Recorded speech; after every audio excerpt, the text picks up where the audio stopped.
Eastern world, it is exploding, violence flaring, bullets golden.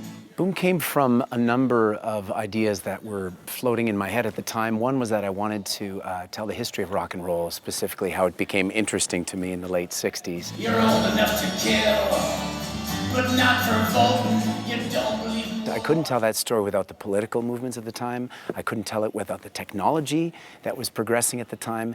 And then it just turned into a personal story because I realized I was telling the story of my parents. Altogether, it made for what Boom is right now. Hi, I'm Poppin' Fresh, the Pillsbury Doughboy. I started building this show by reading books about baby boomers and digging through Wikipedia and YouTube and finding all the great clips of the ads, and mostly to show the differences. And then I realized actually the similarities are way more interesting between the Occupy movement and the stuff that was happening in the late 60s. The same language, literally, and some of the same urges.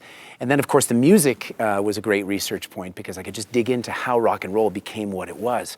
But the personal stories of my father really made this thing what it is. He's a main character in the play, and his story of an immigrant from Austria growing up during the war, trying to find a new life in America is so common to so many people. As for my mother's story, my actual mother did not want to share her stories for hundreds of thousands of people around the world. Pulls up right in front of our house, me and my best friend Louise.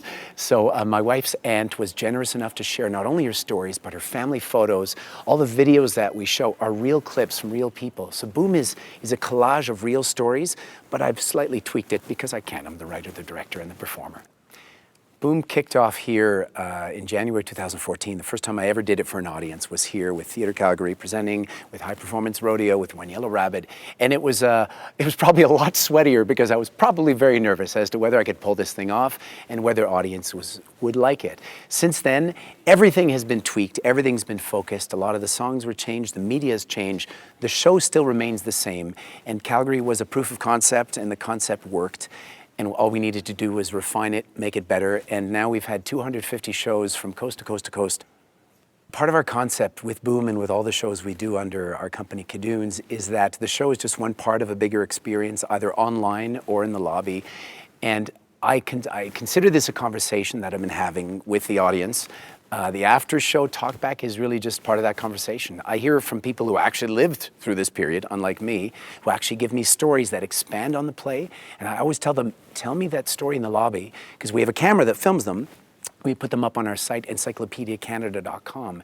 And we now have over 300 stories from Canadians that are all mapped geographically, chronologically, from coast to coast to coast, that just expand on what was my humble proposition. Humble.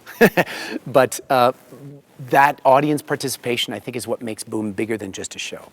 10, 9, 8, 7, 6, 5, 4, 3, 2, 1, 0. These are the stakes.